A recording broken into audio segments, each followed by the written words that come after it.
I really want to start this conversation and say, Biafra, while we wait for the restoration of Biafra, what can we do? How can we change the narrative on ground?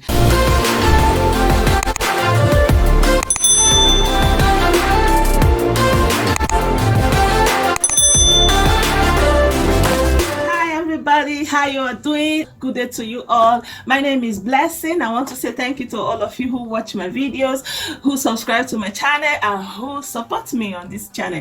I want to really thank you so much. And I want to encourage you, if you are coming for the first time, do show me some love and motivation by subscribing to my channel. And when you do that, please hit that notification bell so you get to know whenever I upload new video. Thank you so much. I appreciate that in advance, you all. So today I want to address a very serious topic, and I think we are overlooking this topic. We are overlooking it because our eyes is set on Abuja, to blame Abuja, to hold Abuja responsible for all our troubles. I am not excusing Abuja completely to say that Abuja has not played a role in the condition we find ourselves, but that said, we have people in authority within our space in Igbo land, and I think we are not holding them accountable. We are excusing their incapabilities. We are just condoning their lack of vision. They have no vision. We just allow people who are opportunists to just, stay in our spaces of leadership and just while away our time, and our people are suffering. There's nothing on ground. And even, for example, the primary schools or the secondary schools that used to be in the villages, they are no more. Like, if you go to the villages, all the primary school, they are dilapidated, some are abandoned. In place, you now have only private schools, and only people who have money that can pay are going to those private schools, whereas the public schools, which is the same school that all the people who are in government today attended, they just left them to rot. So I think it's unacceptable that while we wait for Biafra, we are not taking care of our home front. I really want to start this conversation and say, Biafra, while we wait for the restoration of Biafra, what can we do? How can we change the narrative on ground? How can we stop the constant retrogression that we see? How can we uplift the life of our own fellow brethren? I think this is important because we may be fighting for Biafra, and at the end of the day, when we say, okay, they say, go to your Biafra, we come back to the territory and we see that there's nothing on ground. For example, I've seen this video, and you see Fulani herdsmen in interiors of our land. They built their camps, they have their own territories, and there is no one that sold those land to them. They just kind of acquired it with the help of the government. And that is not to say that it's wrong for them to live, or like our people go to other places and they live among them. It's different because they go within the interior and they carve out an enclave for themselves, and it becomes their territory, and they can be expanding it gradually because fear and fear of death and attack does not allow individuals to go there, and the government is not doing anything. So I think this is very, very painful. But before I continue, I want to show you the video. That's why I see this is where the House of Fulani camp. They're taking over our land. You see those areas where they build their houses.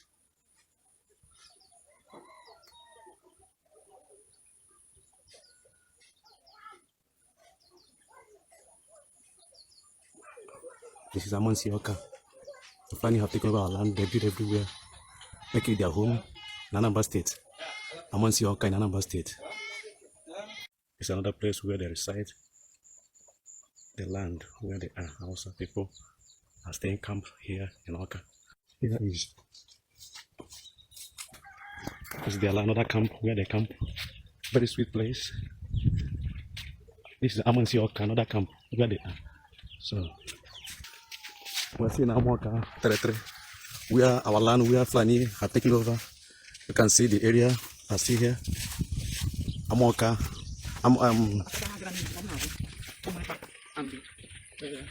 This is Ezinato Amansioka. This is the camp, where another camp where the Fulanis are taking over. And we are seeing there is their houses. Here, this is the camp where they stay. Their camp is this.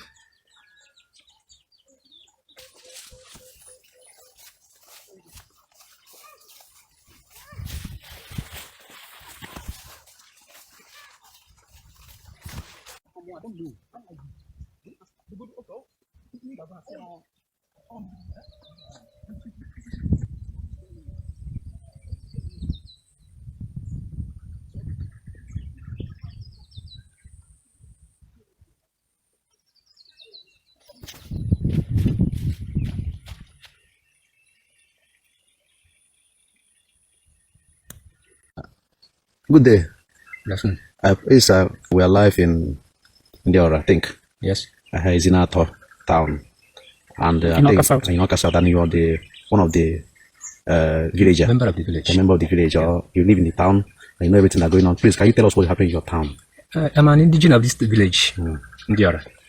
So what we saw in our land is very strange. We have never noticed Fulanis coming to our village in mass like this, to the extent that they loaded 15 buses containing 18 passengers. They drop it, later they come with 911 again.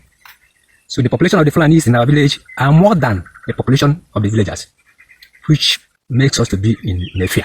We are living in fear because their movement is always in the night. They use night to patrol. In your farm, when they want to enter farm, they enter in the night. Damage everything you have inside your farm. If you have opportunity to see any of them, they will start to query you and try to machete you with a knife. They have pursued many women inside the bush. They run back home. And the issue of going to farm in the bush is not easy again, because a woman cannot go there. Unless if you are a man and you are strong enough to hold them. That's the reason why you can go there. But if you are not strong enough, you can't go there, because if you go, they will kill you. Which they have killed one boy inside that bush. When? That was on 15th May 2019. Okay. All those things that are going on in the land, I think you people have the spokesman like Igwemo or Eze, the king of the land, who spoke for the land, or people are paying royalty to. So have you people taken the matter to him, or did he know about all those things that are going on in the land? Well, he was aware of what is going on, and we told him that the Fulanis are coming to take over our land. He said that there's nothing he can do. I don't know whether they have given him money or not. I don't know. But he said that he can't do anything that we should go to government. We should go to government? Yes, and when we go to government, the people in the government house, they don't allow us to enter. He said that we should go with one compromise with the Fulanis. Okay. So there is no action taken about what is happening by the leaders of the land and the government itself? Nothing. No action. They just let them stay. Okay. Thank you so much. We're happy to have for you. Please, we get information on what's going on now. Thank you so much, sir. Thank you. Good day. Mama, good day. Good day, sir. And we're in your land today. And we are here just to know what is happening here. Because we have information that Fulanis are here and there's a place where they camp. So though we have gone there, see some of them, but we want to hear from the people of the land to know exactly what they are passing through. So can you tell us a bit what you know about them, about what's going on this town? It's true. Because there's some area in our land that they have occupied. And sometimes the people that has land there, they don't normally go there to farm because of fear. Because they have already built their house there and their mini there. Even there is a day I was in my shop, I saw about 5 buses carrying them. So as you can see from the video, you can see that the camps are really, really deep in the interiors. So, and are you going to come and fight them? Are you going to, what are you going to do? Like, they have their own territories and you don't have access to it, because when our people who live in Kano or in Kaduna or wherever they live in the north, they don't have their own enclave where it's inaccessible to the locals. They just live among the locals where they have been able to rent accommodation or buy properties. They don't just go and carve out an area for themselves and it becomes their own territory within the northern territory. No, our people don't do that. In fact, they can't do that because they will be killed, they will be wasted. But this is what we are seeing. So while we are waiting and agitating for Biafra, the land is going.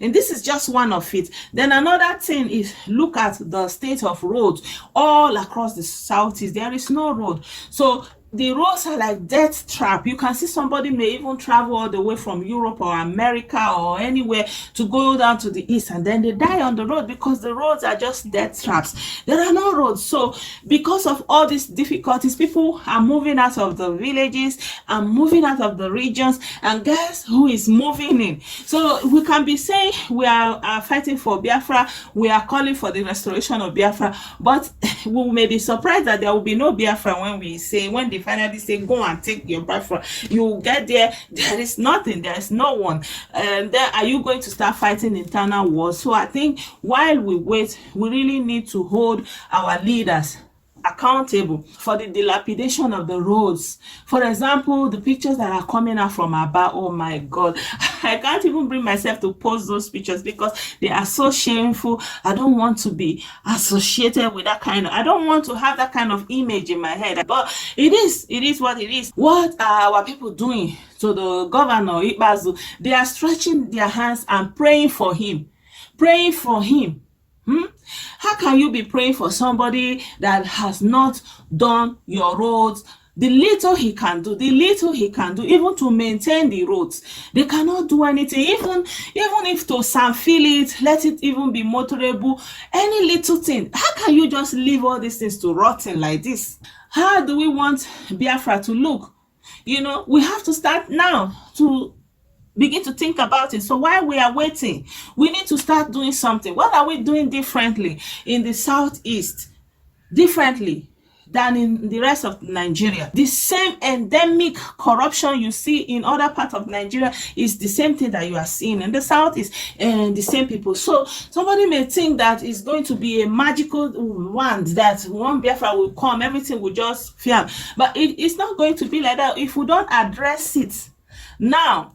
So we need to start now, while we are waiting, to teach our people that we need to show a difference. Yes, and it needs to start from how we are holding the leaders in our spaces accountable. It's not acceptable that we are going to be praying for people who are failed woefully. You know, if they want to pray, they can go home and pray. Governance is not about praying. It's about having a vision. Look at a city like Aba. By now, we should be talking about a transformation. But if you look at Aba, worse than it used to look like in the 90s, you know, it's just unbelievable that instead of our region to even have something to show for, like we pride ourselves, we don't, and we cannot blame it on Abuja. No, we have the same set of people in charge of Abia State since 1999, in the person of Oju Zokalo, in the person of Theodore Orji, in the person of Abaribe, and they are all there. They are still relevant, and they are there speaking English, but this state has been in their pockets. What do they have to show for it? What is the legacy that they leave on ground? For example, it's just not only enough to blame Abuja. Yes, Abuja has a role it's playing, and it's, whatever it's doing. But yes, we have people that have been put in place in our own region. What are they doing? They get allocations. What are they doing? There is nothing to show for their presence. Every time the same story, the same disrepair everywhere, the same lack, the same poverty, the same lack of roads, the same lack of health facilities. They are not building anything new. They are only interested to secure their political positions. So I will say that while we wait, we should take advantage of this time we have to sensitize our people and start our own reformation to separate ourselves. Because if we really say we are serious, we cannot be doing the same thing and condemning the rest. No, because then we are the same. Or if we want to separate ourselves, it should be seen by an outsider, and we need to answer a lot of questions. Because what is the point of creating a separate Nigeria from the same Nigeria? There is no point. So I want to start this conversation and say, while we wait, we need to put a lot of things in order. We are going to continue on this topic because I don't want it to drag for too long, and I will see you very soon in my next video. Please like this video, let me know what you think, and yeah, subscribe to my channel. and I'll see you very soon. Take care of yourself. Bye.